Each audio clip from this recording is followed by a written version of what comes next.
कि आग बुझ गई थी चिंगारी मगर बाकी थी।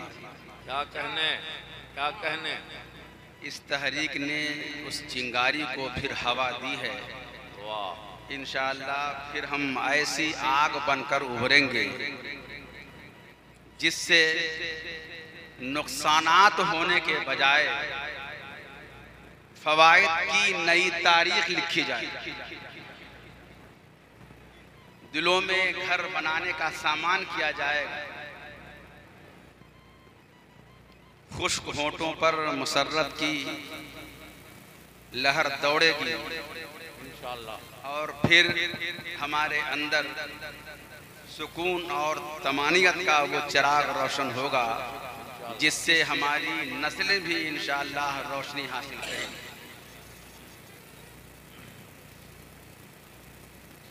मुझे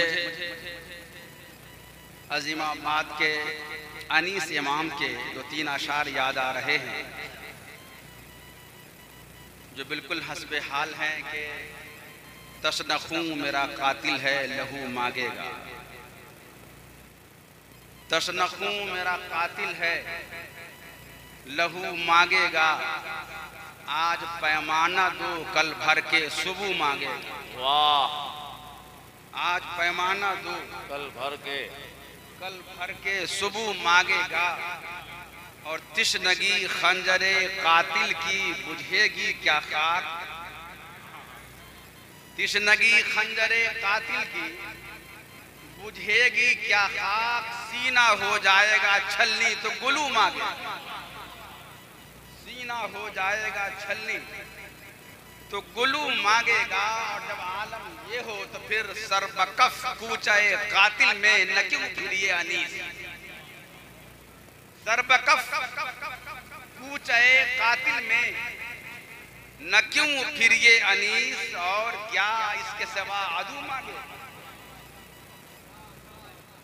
मौत से डरना हमारी तारीख नहीं है।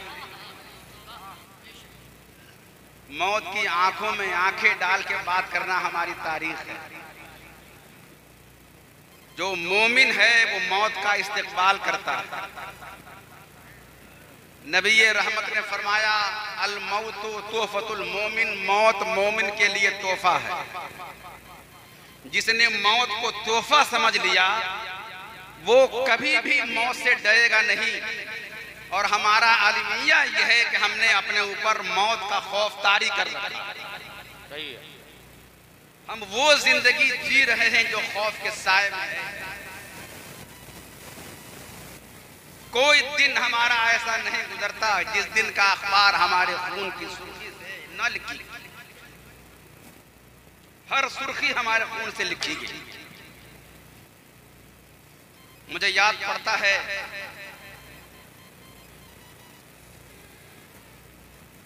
हम अपने मजहब के हवाले से संजीदा नहीं, लेकिन जो हमारा दुश्मन है, कुरान ने जिसे हमारा दुश्मन कहा है, वो मजहब इस्लाम पर तहकीक करता है, इस्लाम की फतूहात पे तहकीक करता है। इस्लाम आगे कैसे बढ़ा उसने इस पर रिसर्च की। अददी अक्सरियत हमारे साथ, उसने सोचा असलहे बहुत ज्यादा हमारे पास, हमेशा हम मुसलमानों से ज्यादा रहे, फिर भी क्या बात कि हम मात खा गए मगर मुसलमान फतहयाब हो गए। इस पे उन्होंने 4 मीटिंग की कि आखिर बात क्या है। बद्र के मैदान से लेकर हर मैदान तक हम हमेशा गालिब रहे अददी अक्सरियत के एतबार से, मगर गलबा मुसलमानों को हुआ। रास्ता ये आपकी दुखी रग, ये तहरीक बेदारी है। जो रग आपकी सो गई है उसी रग को बेदार करने के लिए इदारा शरिया ने इस तहरीक का आगाज किया। वाह। अपना माजी आप याद कीजिए, कभी तारीख का मुताला भी कीजिए, कभी तहरीक के औराक को पढ़ करके देखिए। बात हमने जहां से शुरू की है वहां पहुंचूंगा, मगर शायद बात ध्यान से उतर जाए, इसलिए मैं एक बात यही अर्ज कर देता हूं कि जिस मुल्क में हम जी रहे हैं उस मुल्क से हमारा सिर्फ जिस्मानी रिश्ता नहीं है, रूहानी रिश्ता भी। वाह वाह वाह वाह वाह। जिस्मानी रिश्ता नहीं है, हमारा कल्बी रिश्ता।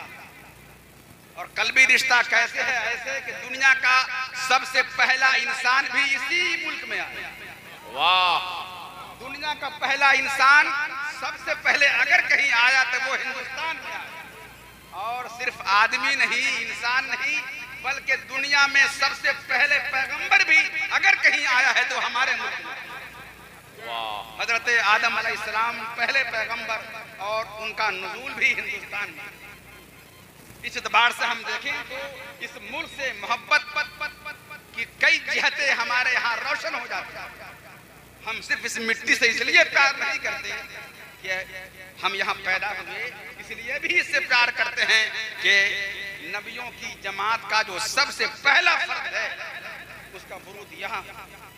और यहीं एक बार और जोड़ दें, पेशानी आदम में नूरे मोहम्मदी भी था। भाई वाह वाह वाह वाह। और जब ये तय है कि पेशानी आदम में नूरे मोहम्मदी भी है, तो जहां दुनिया का पहला पैगंबर इस मुल्क में आया, वही हम ये कह सकते हैं कि दुनिया का आखिरी पैगंबर भी इसी मुल्क में आया। इसलिए मुझे इस मुल्क से प्यार है, हमदर्दी नहीं है, प्यार है। इस यकीन के साथ अगर कोई सुन रहा है तो वो सुन ले कि हम इस मुल्क को खारजी हमलों से भी बचाने के लिए सीना सिपर रहेंगे और दाखिली हमलों से बचाने के लिए भी हम सीना सिपर रहेंगे। क्यों? इसलिए कि इस मुल्क से जैसा अहले ईमान का ताल्लुक है वैसा ताल्लुक और किसी का हो या नहीं हो हमारे लिए काबिल फख्र। वाह। यही वजह है कि इकबाल ने कहा था, मेरे अरब को आई ठंडी हवा जहां से, मेरे अरब को आई ठंडी हवा जहां से, मेरा वतन वही है, मेरा वतन वही है। वाह। एक बात और ध्यान में रखें कि जो इस्लाम हिंदुस्तान में है वो दुनिया में कहीं नहीं। ये भी ध्यान में रखें, जो इस्लाम, जो मजहब और मजहब पे चलने की जो रमक, जो खूब, जो जज्बा इस मुल्क के मुसलमानों के अंदर है वो कहीं नहीं है।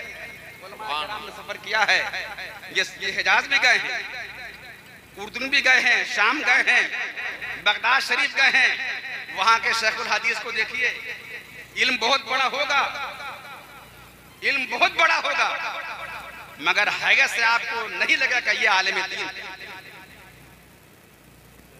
कहीं के वो इमाम हैं, मगर आपको नहीं लगेगा कि वो अपनी हैगत और ज़ाहिरी सूरत के एतबार से इमाम नहीं लगेगा। मगर ये मुल्क ऐसा है जहां आलिम है पहचाना जाता, मुदर्रिस है पहचाना जाता, मुहद्दिस है पहचाना जाता, इमाम है पहचाना जाता, और अगर आम इंसान में से है मगर मजहबी है तो वो पहचाना जाता। ये इस मुल्क की खूबू है। यही वजह है कि जब अल्लामा इकबाल पूरी दुनिया घूम करके आए तो उन्होंने कहा कि हिंदुस्तान में जैसा मजहब हमने देखा, जो इस्लाम जिंदा व ताबिंदा हमने हिंदुस्तान में देखा है, वो कहीं नहीं।